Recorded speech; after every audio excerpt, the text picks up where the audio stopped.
होने करी ले तना उठावतिया पता दिन से ना बतिया बतिया होने करी ले तना उठावतिया पता दिन से ना बतिया बतिया लागे दोसरा साथ चलता कर सेटिंग।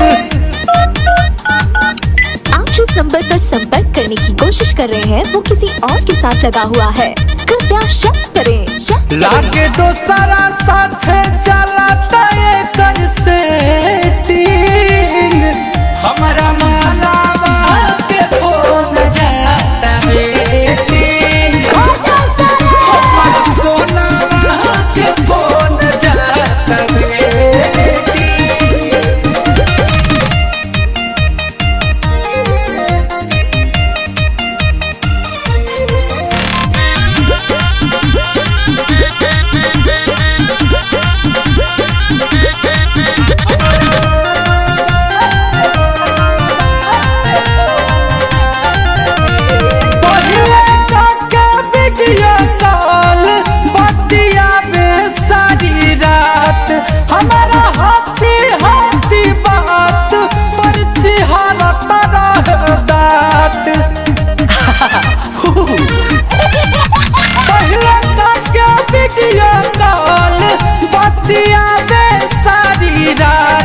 हमारा हाथी चुकी बात पर चिहारता रहे दात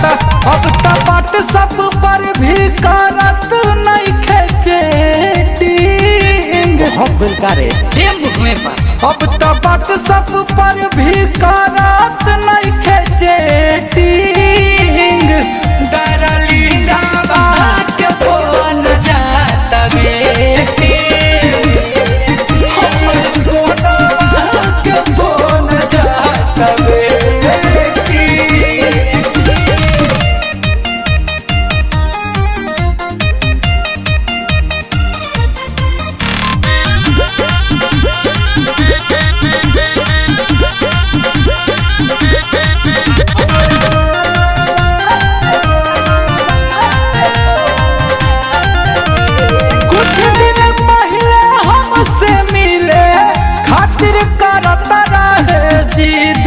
मारू रौशन विश्वास